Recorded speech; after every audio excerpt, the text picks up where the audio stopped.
I'm Ces Orenia Drilon. I'm Pauline Verzosa. And I'm Sean Yao. The big stories tonight. A double whammy for the Dutertes today. At the House, Vice President Sara Duterte and her husband are accused of having so-called suspicious transactions. It also turned out that there was a mismatch in the VP's bank dealings and SALN declarations. And over at The Hague, the ICC has dealt another blow to the legal battle of Rodrigo Duterte.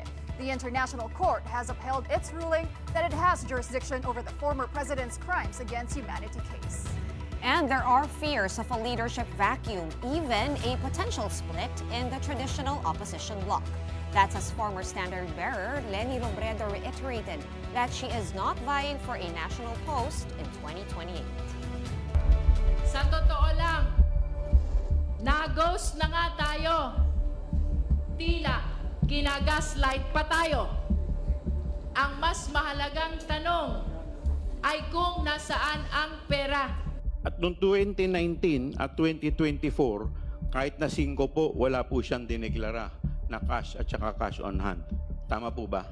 Based on the submitted SALN, Your Honor, wala pong nakalagay na cash on hand or bank deposits. Kahit 5 po? Wala pong nakalagay, Your Honor. Hindi wow.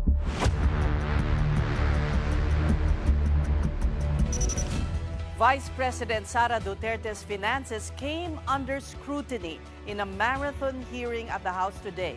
The Committee on Justice resumed impeachment proceedings and found literally a wealth of information.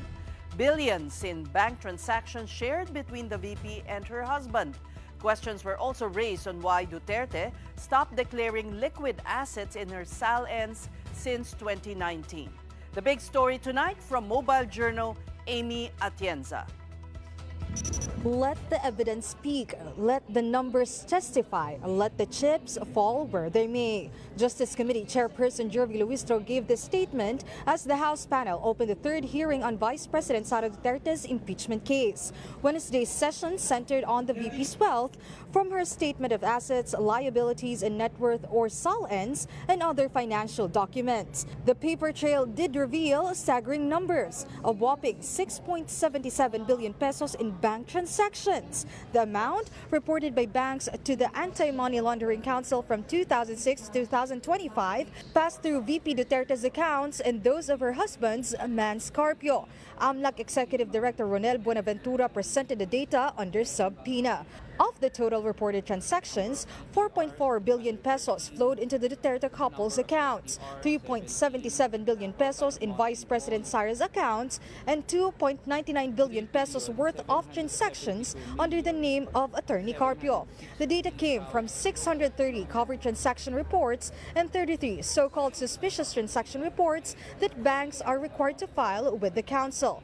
Covered transactions are those with amounts above 500,000 pesos, and suspicious transactions are reported regardless of amount. While the transactions are not irregular on their own, House lawmakers said they become questionable when compared with Duterte's wealth declarations. For 6 straight years, Sara did not list cash on hand and did not declare any money in the bank. Kahit 5 po? Wala pong nakalagay, Your Honor. Hindi wow. While VP Duterte's bank account showed billions in movement, her SALN showed she only had a peak net worth of 88.5 million pesos and zero declared cash from 2019 to 2024. Sa 2024 SALN po, nakalagay na net worth nila ay 88 million lamang.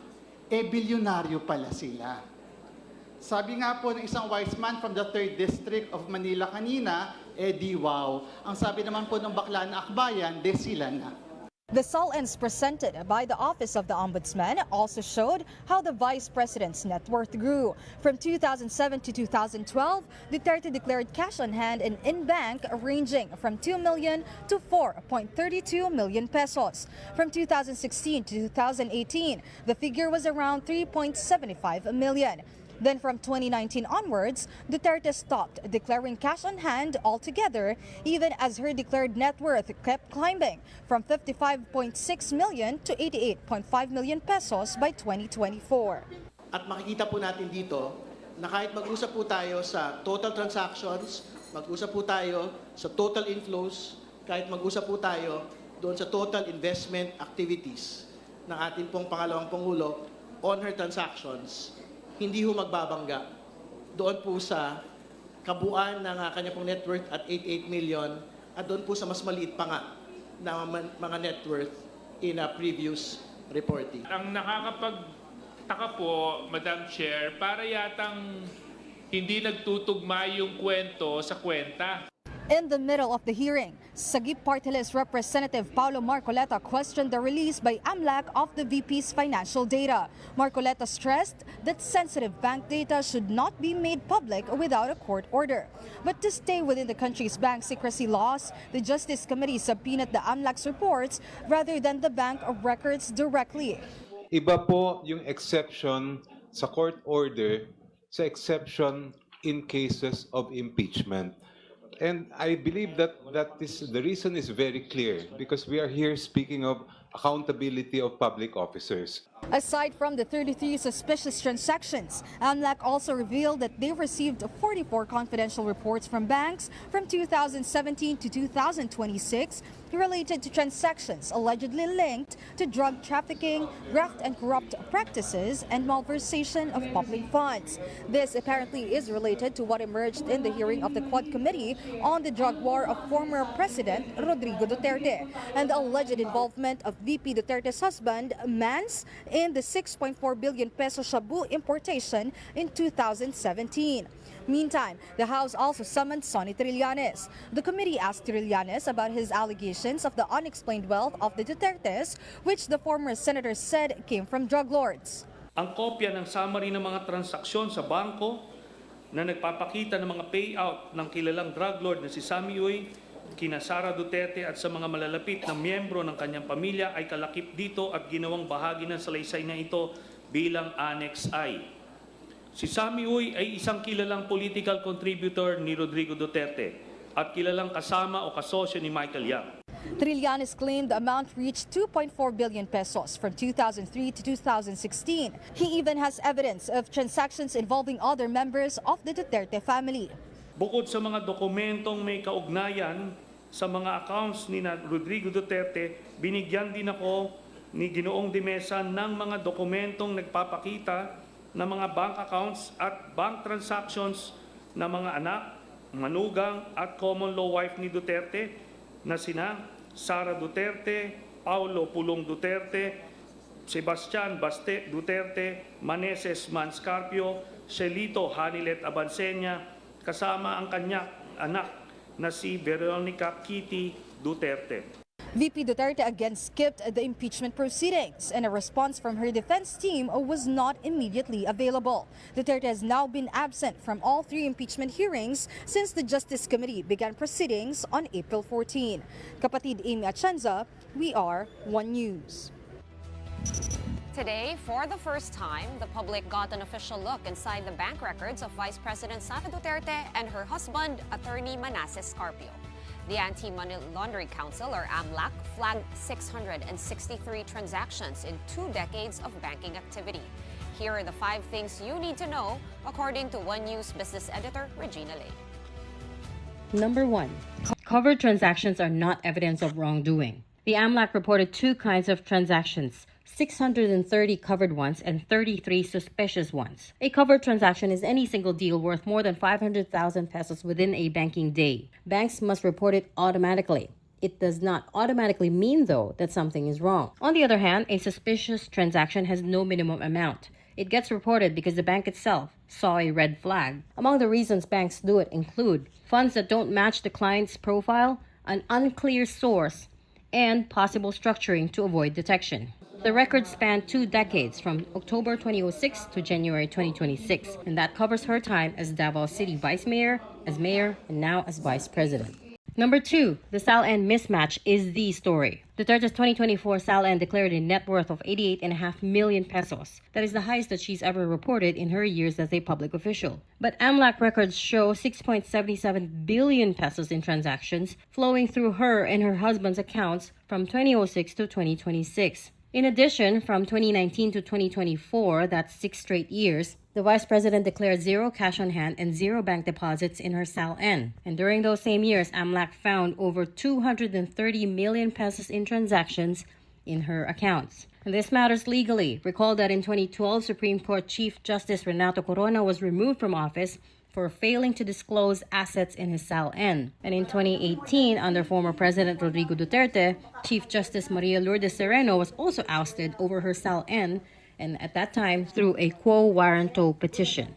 Number 3, the inflow-outflow imbalance raises questions about her source of funds. Of the 6.77 billion pesos, 4.42 billion flowed into the husband and wife's accounts.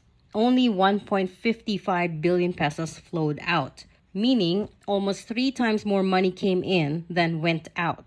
For attorney Manasseh Carpio alone, the gap is wider, about 2.59 billion pesos in inflows against only 343 million pesos in outflows.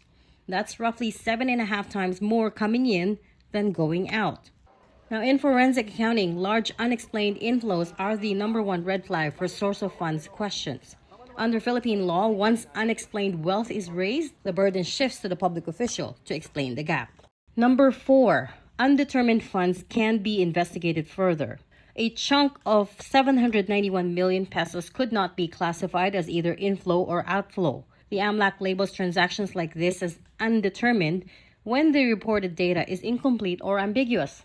This can happen when the recipient or counterparty details are missing, or when the funds move between the couple's own accounts, or when the direction of the transaction is not specified in the bank's report. If AMLAC pursues a full investigation, they can subpoena the originating banks for the line item details, map every counterparty, and then cross-reference the flows against the Vice President's SALN, BIR returns, and SEC filings. And if the findings warrant it, the AMLAC can also file a petition for civil forfeiture under the Anti-Money Laundering Act. Number 5. The transaction mix is sophisticated. AMLAC reports also show the breakdown by transaction type. There were 1.41 billion pesos in credit memos, 1.03 billion pesos in debit memos. Together, 2.44 billion pesos, or over a third of all activity, moved through bank-initiated electronic entries typical of private banking. These are not teller over-the-counter transactions. Physical cash activity was minimal. Per AMLAC, total cash and encashment activity was only around 83 million pesos in the period covered, and that's just about 1% of the total transactions that they flagged. The mix also includes a 43 million peso single life insurance policy sale, 20 million pesos in insurance and investment purchases, and 9 pre-terminated time deposits totaling 218 million pesos. These are all instruments that forensic investigators watch closely because they have been used in the past to move large sums of money without drawing the same scrutiny as cash. And now in other news, we go back to the quite strongly worded video statement of former House Speaker Martin Romualdez. The Leyte 1st District representative had stressed he is not the mastermind of the alleged kickback scheme which defined the flood control scandal. And in case you missed it, Romualdez said it is not the lower house that is the source of the national budget, but the executive branch. In a word, accountability, he says, lies there. Romualdez also said he was not the sole decision maker in the passage of the spending bill.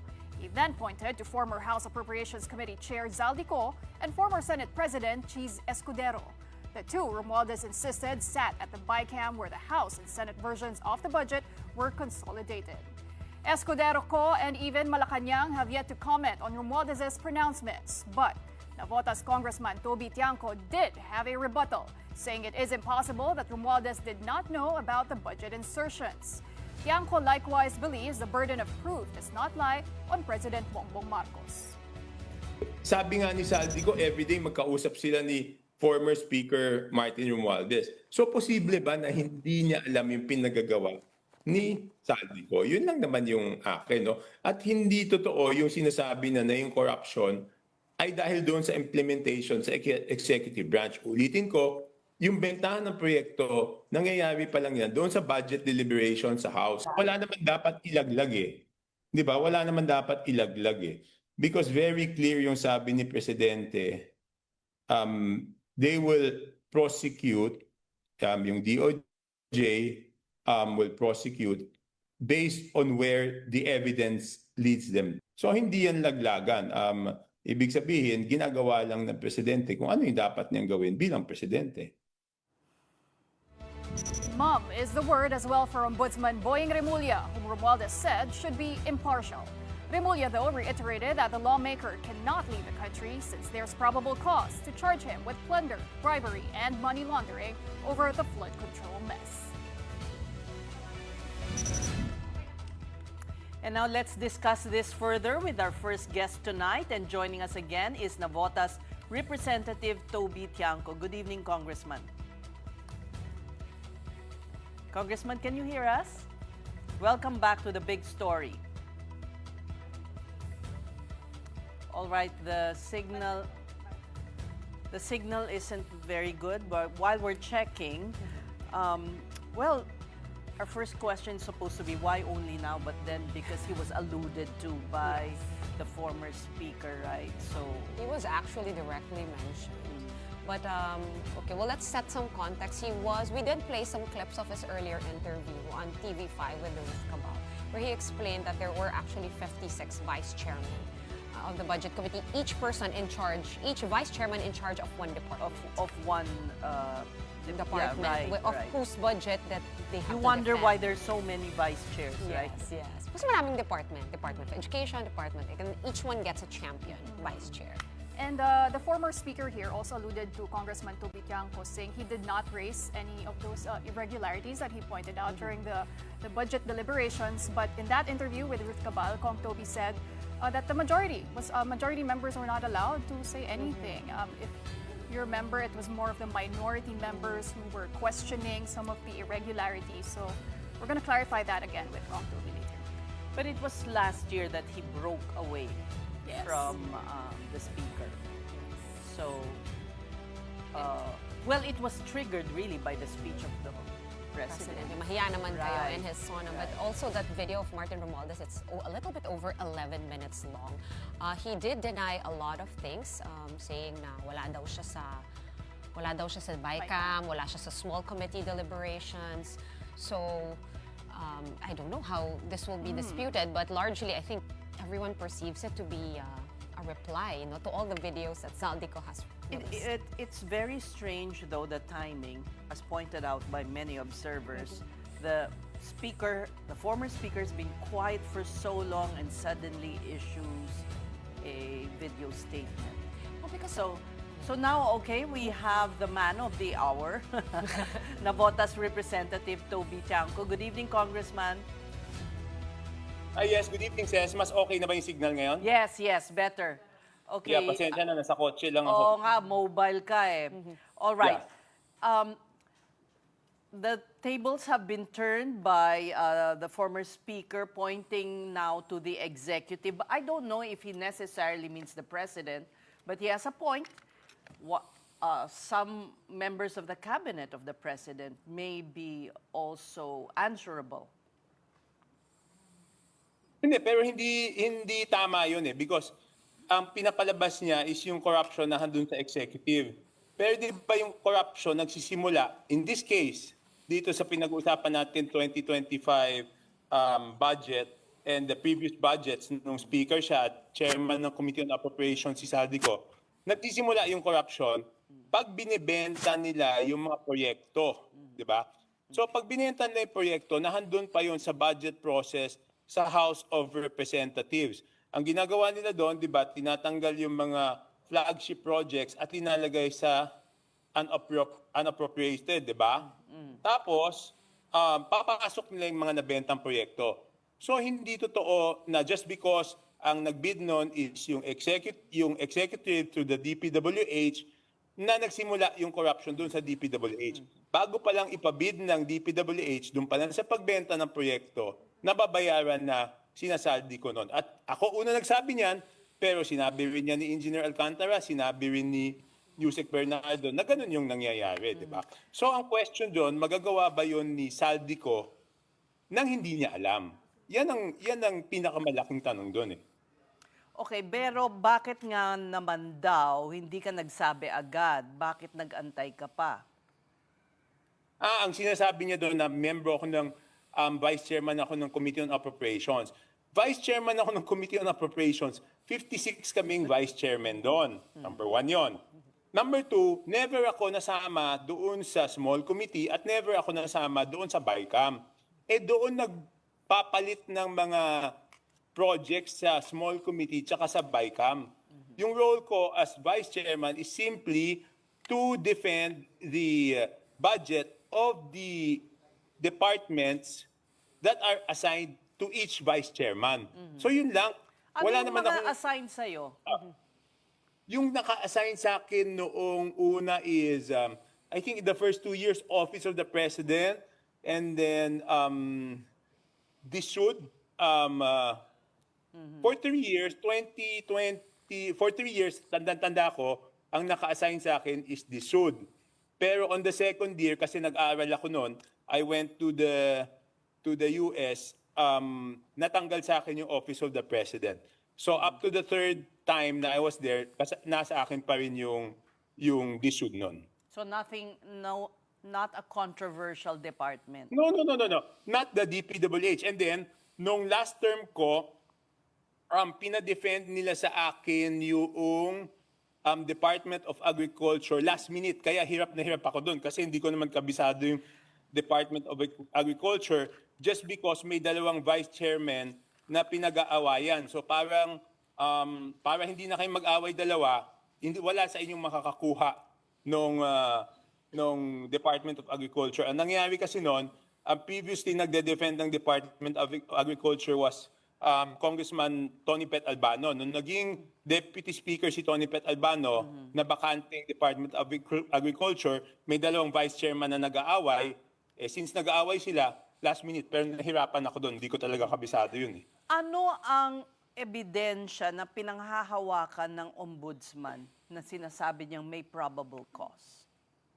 I wouldn't know. I wouldn't know. But I wouldn't know. Ang sinasabi yun is, I think, based on the statement of the former speaker, parang siya nagsasabi na conspiracy to commit plunder, parang conspiracy to, ano ba yan? Something may conspiracy siyang sinabi dun sa speech niya To commit plunder, yes. yes, Correct. Yes, correct. but would I there think, be that any is what has records? to be.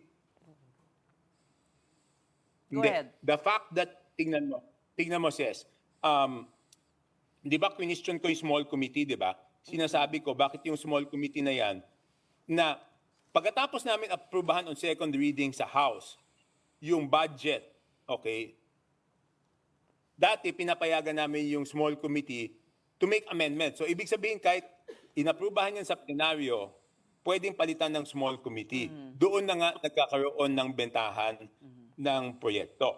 That was the first opportunity.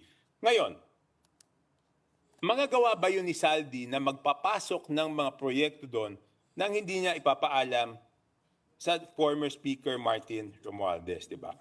Yun ang napakalaking tanong doon. What can you tell us when it comes to that? That's very informal. Siyempre, each speaker will have his own leadership style. But as far as you know, Congressman Tiangco, paano ba yung siste nung ina-approve tong mga questionable na budget ito? Lahat ba talaga kailangan dumaan sa speaker because he is flat out basically just denying? Hindi ako pumapasok sa usapang ganyan pag ganyan sila lang. Ang sinasabi ko lang, hindi naman siguro coincidence na kung kailan nahuli si Saldico sa Czech Republic at biglang nag-request siya ng travel authority at nung hindi pumayag yung ombudsman na bigyan siya ng travel authority tsaka siya nagsalita ng ganito. Hindi naman siguro coincidence yon. And even in his statement, may sinabi siya doon na parang basically, ang sinasabi niya, gagamitin si Saldico laban sa kanya, di ba? Doon sa statement niya. He had a statement saying that in not so many words. Ito, sabi niya, there are emerging indications that certain sectors are attempting to weaponize individuals, including Saldico, to construct a narrative that serves their own interests. So when the legal process is being used against me as a political demolition job, then I will have no choice but to defend myself. So parang ang tingin niya based dun sa statement niya is gagamitin si Saldico laban sa kanya. So baka kaya inunahan na niya. Pero meron din siyang threat that he will not go quietly and he will not go alone. I have seen enough, I have heard enough. May banta rin siya, may threat. Do you see that as a threat or paano ba? Nakikipagnegosasyon ba siya? It's like a message. Tama ka, sis. Tama ka, sis. Parang gusto niya makipagnegosasyon. Parang gusto niya negosasyon, no? But knowing the integrity of Ombudsman Boying Remulla, I don't think, straight na tao yun. Sinabi rin kasi niya, Kong, no, na wala daw ebidensya that would link him to any of this. Do you think it's true? Because you said, we rightly pointed out na nga that the ombudsman said na he alluded to the fact na meron, but Martin is also denying this. No, but tignan lang natin he was still speaker nung nasa sentro ng kontrobersya na si Saldico. Wala siyang ginawa. Hindi niya hininga ng paliwanag, hindi niya kinancel yung travel clearance. Si Speaker Bogie Di pa ang nag-cancel ng travel clearance. Hindi niya sinabi kay Saldi na ang gulo-gulo na ng House, paliwanag mo kung anong ginawa mo. Wala siyang ginawa. He has not exerted any effort to make Saldico answerable. So pa lang, di ba? May problema na kagad yun. Pero dun din sa BICAM, di ba, sa Senate at sa House, meron ding mga hocus-pocus na nangyayari doon. Yes, but the BICAM is the second opportunity, di ba?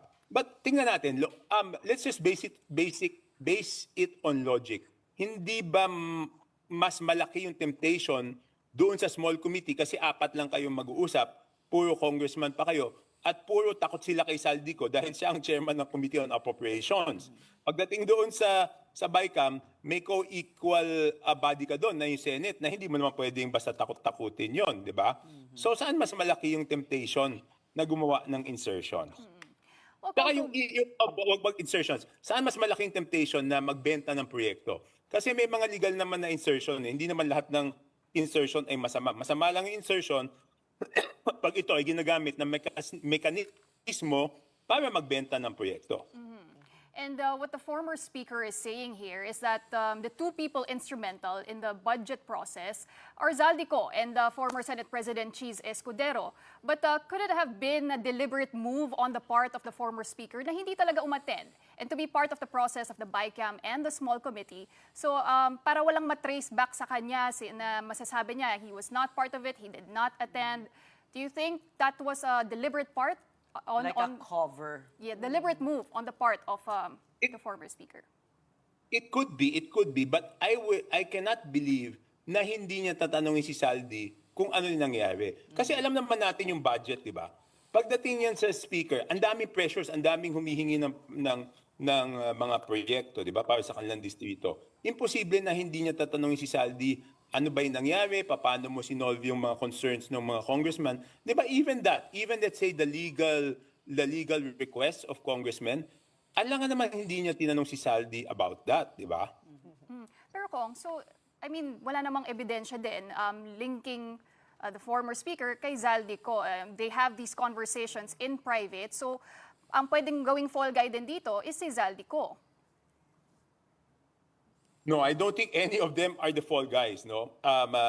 Hindi nila pwede sabihin kahit si Saldi, kahit si former speaker, hindi nila pwedeng sabihin sila ang scapegoat. Kung walang mapapanagot na big fish, ang scapegoat na lalabas ay yung mga nakakulong ngayon na district engineer, assistant district engineer, contractor. Yan ang mga lalabas na mga scapegoat, fall guy. Pero hindi pa pwedeng si Saldico ang maging fall guy o scapegoat. Ngayon, kaya nga napakahalaga and I'm glad na si Secretary Vida ay pupunta doon sa Czech Republic para ang pinaka-importante, mapauwi na si Saldico, sabihin na niya lahat ng nalalaman niya. Huwag lang niya sabihin ulit na walang natira sa kanya kasi parang imposible naman yun. And it seems the government was misled. They were at first saying that he was a holder of a Portuguese passport when eventually hindi pala? It turns out hindi pala. There may No, have this... Go ahead. Ever since the beginning, of course, I didn't want to say it openly because that seemed to be their belief. But ever since the beginning, I've been talking to people privately. I always had the stand that I don't think he had a Portuguese passport for the simple reason na may kilala ko na mag-asawa na yung babae may Portuguese passport. No? Filipino to, hindi politiko, so wala silang violate na batas. No? Tinanong ko yung kaibigan ko na lalaki, bakit ikaw hindi ka pa citizen, bakit wala kang Portuguese passport? Sabi niya, ang hirap kasi ng Portuguese language, kailangan kong pumasa sa exam na yan. No. So, and I think hindi naman nag-aral ng Portuguese language si Saldi. So, yun yung laging iniisip ko dati kung bakit tinatanong ako na bakit ang paniwala ko wala siyang Portuguese passport. Yun ang basis ko noon. So But syempre, supposedly, mas alam ng gobyerno yan, kaya hindi ako nag-comment publicly, diba? Pag tinatanong-tanong ako, ano yung opinion ko, yun lang yung nasasabi ko. So what will happen here is we will have two players pointing fingers at each other, and hopefully with that, the truth will come out. Magtuturuan sila. Yes, because tinuro na ni Saldico si former speaker, di ba? Tinuro na niya. Tinuro na niya. Tinuro rin niya naman si Presidente. Marami siyang tinuro. No. Says, in all the statements of Saldico that I recall, ang lagi niyang sinasabi, sabi ni Speaker Martin, sabi ng Presidente. Never sinabi ni Saldico na nakausap niya yung Presidente at inutusan siya ng Presidente. Puro ang sinasabi niya, sabi ni Speaker Martin, ganito ang sabi ng Presidente. Yun ang laging sinasabi ni Saldico.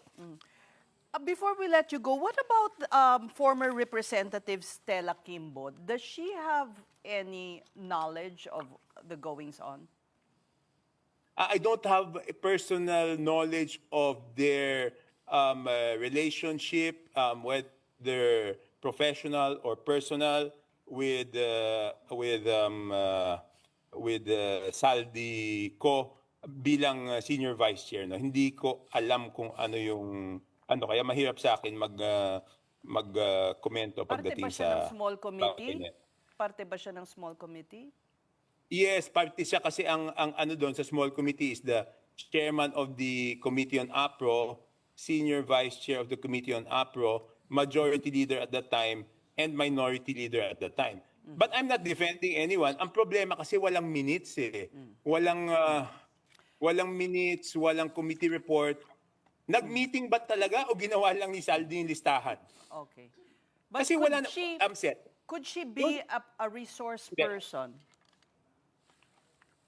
Hindi, ganito muna, before I forget my line of thought, no, Ses. Okay. Ano ba ang ginagawa sa small committee na yon? Wala namang ginagawa doon sa small committee na yon kung hindi mag-amend. Ibig sabihin, magtanggal ng budget sa program at ilagay mo sa unprogram at magpasok ng mga bagong mga project. Wala namang ibang ginagawa yung committee na yun kundi amendments eh. We authorize them to amend it. So walang ibang ginawa nun. Kaya nga ang tinatanong ko nun, nag-meeting ba talaga? Or si Saldi lang ang gumawa niyan? Ayaw naman akong sagutin nun, di ba? So hindi ko talaga alam kung ano. Ang haka-haka mo is may listahan na si Saldico at siya na ang lahat ng gumagawa. No, I'm saying is definitely hindi pa pwedeng hindi alam ni Saldico. At definitely hindi pa pwede niya sabihin na hindi dumaan sa kanya yung listahan whether sa small committee yan o sa BICAM. Ngayon, you were asking me, Ses, kung ano yung alam ni Senior Vice Chair Stella Kimbo dito. Hindi ko alam kung ano yung dinelegate sa kanya. Wala akong alam doon sa bagay na yun. All right. We thank you for your time and your insights, Navotas Representative Toby Chanco. As for us, we're going to take a very quick break, but coming up, for the final time, the ICC rejected former President Rodrigo Duterte's challenge to its jurisdiction. We have the details for you when the big story returns. Stay tuned.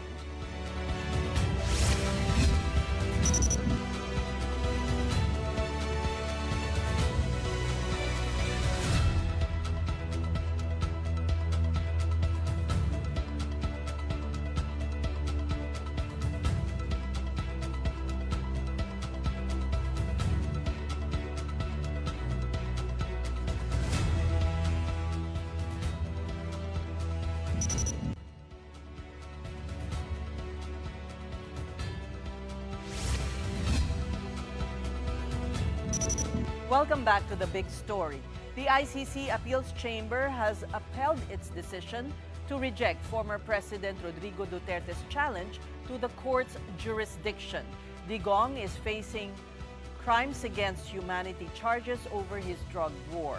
In a majority ruling, the chamber rejected the grounds raised by Duterte's defense. This effectively clears the way for the continuation of proceedings against him. The defense appeal sought to overturn an earlier decision by ICC Pretrial Chamber 1, which had already rejected Duterte's petition.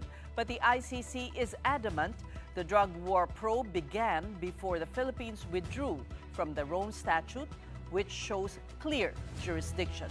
The ICC Appeals Chamber has likewise declared moot the defense's request for Duterte's unconditional release. The appeal chamber by majority, as a conclusion, Judge Roque Panice, partially dissenting in the second ground, has rejected all 4 grounds of appeal.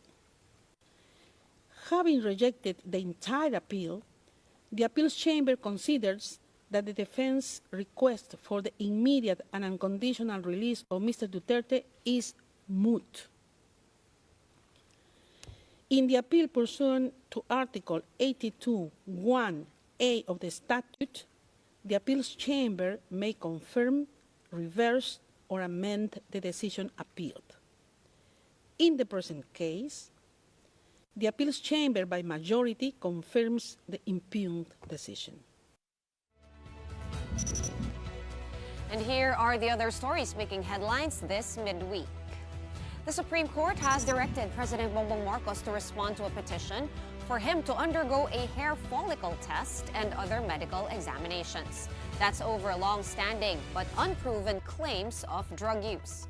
The petition, filed by former House Speaker Pantaleon Alvarez, also urges the president to disclose his medical records to verify his health status.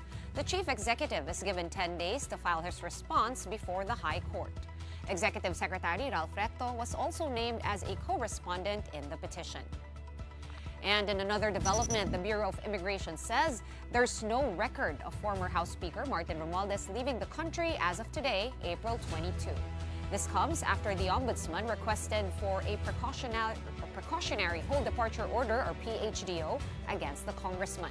The petition has been submitted for resolution, but the Sandigan Bayan has yet to issue a decision on it. And now in news overseas, U.S. President Donald Trump has extended the ceasefire with Iran until a deal is reached. Though despite this, oil prices are nearing $100 a barrel. The White House has called off U.S. Vice President J.D. Vance's trip to the Pakistani capital of Islamabad for fresh talks with Tehran. As of 8 p.m. Manila time, benchmark Brent crude is trading at more than $99 per barrel, while West Texas Intermediate is sitting at $90 a barrel. Trump announced a ceasefire extension just hours before it was set to expire. The president said he had acted upon the request of Pakistan to hold off any attacks. He pointed out that Tehran has been, quote, seriously fractured anyways. Pakistan is serving as a key mediator to end the conflict, which is nearing 2 months. And despite the ceasefire extension, Trump said the blockade on Iranian ports will continue. And now back here at home. Pump prices have gone down for the past 2 weeks, but it's a different story for jet fuel, with surcharges on it going up soon. Unlike what it did on other crude types, the Energy Department says it cannot step in and impose a price cap on jet fuel. News 5's Gerard De La Peña with a report. After the big-time rollback on April 21, we're finally seeing diesel prices sliding back to 100 pesos per liter. Gasoline and kerosene prices also went down, but it's a different story for jet fuel. In the latest advisory from the Civil Aeronautics Board, from level 8, fuel surcharges for passengers are going up to level 19. This means the price of domestic flight tickets will go up from 627 to 1,834 pesos. And for international flights, expect a hike of between 2,000 and 15,397 pesos. The fee is in force for tickets booked between April 16 to April 30. The CAB will adjust fuel surcharges every 15 days depending on the crisis situation resulting from the war between Iran and the United States. According to the Energy Department, the Philippines still has 40-day supply of jet fuel. But the Philippine National Oil Corporation is ready to buy more if airlines need help in purchasing oil. It instructed PNOC to help the companies, i-consult sila. Minsan kung nahihirapan sila, nakakatulong din na gobyerno yung umo-order. So hopefully hindi naman ganun kasama, no? Pero ang sigurado ko lang diyan kung yun yung report, aakyat talaga yung presyo. But under a national energy emergency, is it possible for the DOE to also impose a price cap on jet fuel as it did with diesel, gasoline, and kerosene? Mahirap kasi magdikta ng presyo ngayon sa jet fuel kasi most of these are imported. Hindi naman kasi binibenta yung jet fuel sa public, ano? So pag kinap natin yan, ang kinakap natin would be the cost ng diretso kasi imported kasi di ko alam ang ultimate effect kasi sa presyo ng pamasahe, ano? Pero ang jet fuel kasi medyo mahirap kasi hindi kasi yan na tao yung nagpapakarga sa gas station, no? For now, travel agencies are eagerly awaiting an end to the Gulf War, so plane ticket prices could finally go down. Business has not been good so far, with a lot of passengers thinking of postponing trips over the next few months. Yung mga carrier na hindi dumadaan ng Middle East, matataas ang airfare noon because mataas ang demand sa kanila ngayon. So, yun yung nakikita natin. Plus the fuel surcharge. Since laging puno yung flight nila, ang tendency, high demand, mas mataas ang airfare. So, kahit mababa yung hotel mo, but the airfare is expensive, and given na yan it's valid reaction that people will tightening their belts, especially if there's crisis like now, the inflation is really high. For News 5, Gerard De La Peña, we are One News. We're just gonna pause for another breather, but after that, it looks like Naga City Mayor Leni Robredo is not changing her mind about not running for any national post in 2028.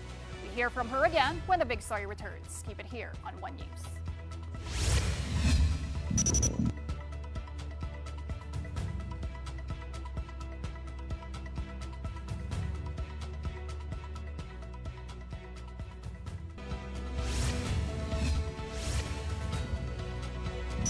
Thank you for staying with us here on The Big Story. Senator Kiko Pangilinan is concerned the opposition may weaken heading into the 2028 elections. That's after former Vice President, now Naga City Mayor Leni Robredo, had said she will not run for president. Pangilinan said Robredo's decision could create a leadership vacuum that may be hard for other contenders to fill, potentially leading to disunity and a splintering of allied groups. He added this may result in multiple presidential bets from different parties, further weakening the opposition's chances. Pangilinan was Robredo's running mate in the 2022 national elections. Still, the senator said they respect Robredo's decision but hopes she will reconsider. But in a video released by the Naga City Public Information Office, the mayor said she is 100% sure she will not run for any national post in 2028. Garo kaya pirang beses mo sabihon. Igwa pa lang gad mga. Si mga gusto sa kuya, nag-aasa pang magriba ang isip ko. Si mga habo sa kuya, nangungutya na nahiling binangayayan. Mabaribay man ang isip. Hindi na ako makikidebate. Willing na sana. Haluyan na ako nakadesisyon. Klaro na iyan. Hindi na ako ma-retire.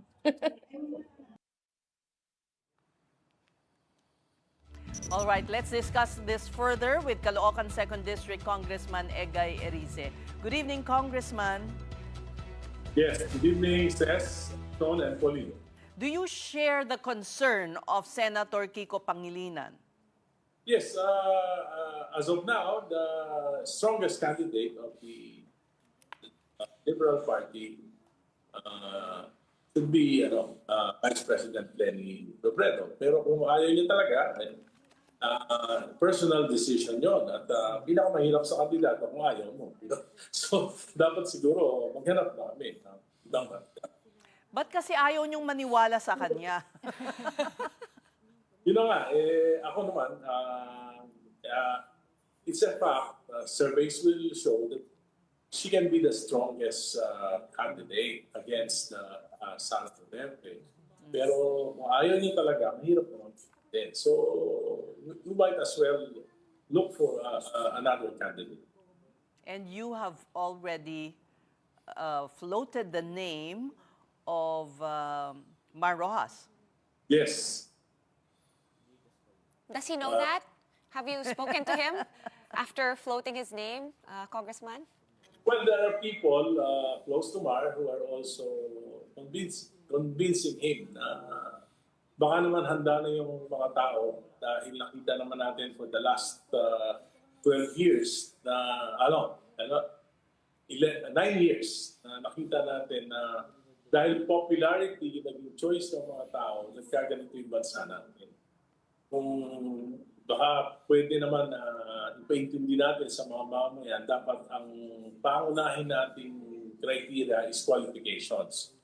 And we think that when it comes to qualifications, competence, integrity, it's Mar Rojas. At noong 2010 to 2016, yan yung economic tiger ang ating bansa. Yung credit rating natin tumaas, wala tayong naging masyadong utang, naging zero backlog yung classroom sa Pilipinas. Kung nagpatuloy lang sana yan, 2016, at pinili ng mga Pilipino yung qualifications over popularity, siguro maulad na Pilipinas after 9 years. So ngayon, baka pwede mag-reset. Dapat siguro magbago yung mga Pilipino. Paano sila pipili ng kandidato? And aside from Mar Rojas, of course, nandiyan din po si Senator Risa Ontiveros, Bam Aquino, Kiko Pangilinan. But how far off is the traditional opposition from uniting behind one candidate, Congressman? And how will that process work? And do you feel any pressure na po in terms of timeline to choose a candidate? We still have time kasi nga ngayon nagkakagulo naman yung administration, nagkakagulo naman yung grupo ni Vice President Sara. So marami silang kinakaharap. Vice President Sara is facing an impeachment. The Marcos administration are so embroiled in the multi-trillion flood infrastructure mess, the national budget na kahapon nung nagkaroon kami ng oral arguments sa Supreme Court na talagang lumalabas doon, na talagang nasa laula sa loob ng 3 taon yung national budget. Pero kagabi, kausap namin si former Secretary Edwin Dasherda, sabi nga niya, siya mas may sense of urgency. Sabi niya nga na kailangan mag-meeting na ulit kasi yung huling meeting daw, Feb 5, and wala pa daw follow-up since then.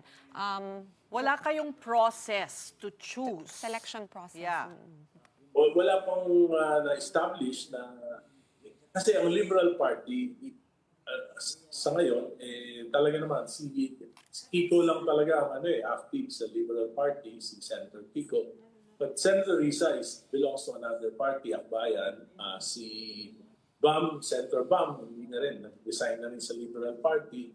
So si Senator Mar Rojas inactive naman sa LP. So yun yung sitwasyon ngayon na parang hindi ba maliwanag. So what are your some own... are, for example, ako I am anti-Marcos, some are they are willing to coalesce with the Marcoses. So yan yung sitwasyon ngayon. Kasi sa tingin ko, kung sasama kami sa administration ni President Marcos, kasama kami doon sa issue ng national budget. Pero para sa inyo, ano ba ang magandang proseso sa pagpili para hindi kayo magwatak-watak? Well, siguro dapat ay magkaroon muna ng mga closed-door meetings at pag-usapan namin muna sa Liberal Party kung sino yung pwede natin maging pangbato. Then, kung nag-agree na kami sa LP, then we can reach out to other alliances. So, dapat sa LP muna. Pero kung malaking bagay yun nung sinabi mo na some are willing, some are not willing to form a coalition with the current administration. So if you can't even agree on that, ano pang uunahin natin? Do we pick a candidate first or do we settle that matter on the coalition first? Kasi nga, kung magsasama lang kami for convenience, ganyan nangyari. Nagpisama ng for convenience ang Marcos at ang Duterte. Sabi nila, unity. Ano nangyari? Uni-away na, uni-nakaw pa. Dahil convenience, dapat talaga, based on principles. At dapat, ako sa tingin ko, mamili na tayo ng tama. Kung ano yung, sino yung pinaka-qualified, yun ang piliin. Tapos saka na natin intindihin. Turuan natin yung mga mamamayan. Sabihin natin sa mga Pilipino, mamili kayo ng tama, ng may kwalifikasyon. Ito yung kandidato namin, ito yung pinaka-tama, ito yung pinaka-qualified. Piliin nyo. Pagka hindi nyo pinili, hindi kayo rin ang tatamaan. Hindi ba ginawa nun yun nga yan nung 2022 Talagang gano'n. Hindi naman pwede sumuko. Matatalo, mananalo, importante, lumalaban sa prinsipyo. Well, Congressman, ngayon na sinabi na po ni former VP Lenny na wala siyang plano tumakbo for any national position, gaano naman po magiging significant yung kanyang endorsement ng magiging posibleng kandidato ng traditional opposition? And sa tingin niyo po ba automatically lilipat yung kanyang mga supporters doon sa kandidato na kanyang i-endorse? Ang importante talaga yung voters' education. At tingin ko yun yung pinaka-importante sa magiging kandidato namin. Na willing talaga umikot at maintindihan, magturo at maintindihan ng mga mamamayan kung paano niya paundarin yung bansa natin at paano yung magiging pagkakaiba ng magiging administrasyon niya dun sa nakaraang 9 na taon na experience natin, mapait na experience in the last 9 years. Kung would you know ano yung stance ni former VP Leni Robredo sa tinatawag na Unipink or if the traditional opposition were to form a coalition with the administration? Game ba siya? Hindi ko alam. Wala akong... kasi ang interest ni Vice President Leni, hindi na siya manational. So interest niya yung local. Anything that will favor Naga, siyempre, yun ang kanyang priority sa ngayon. Kaya mahirap na mahulaan kung ano yung iniisip niya. Pero naniniwala ako na dahil pareho naman ang prinsipyo, makakapili talaga ang Partido Liberal ng isang kandidato na may sapat na kakayahan at integridad, ay wala namang dahilan para hindi suportahan ito. Kaya naman yan bago matapos ang taon, Kong? Dapat. Dapat magkaroon ng proseso na agad. At meron kami may mga pag-uusap na kami na ako lang nakikita ko ng isang pwede maging problema ay yung whether we will be coalescing with the administration. Kasi ang sinasabi, for convenience, pero ang problema, kung we will be with the administration, then we will not be the opposition. Yeah. So, your own sense is ayaw ninyo? Ako, personally, ayoko. Okay. All right. Kasi nakita Loud naman and clear. Loud and clear. Thank you for joining the big story, Congressman Egay Erice.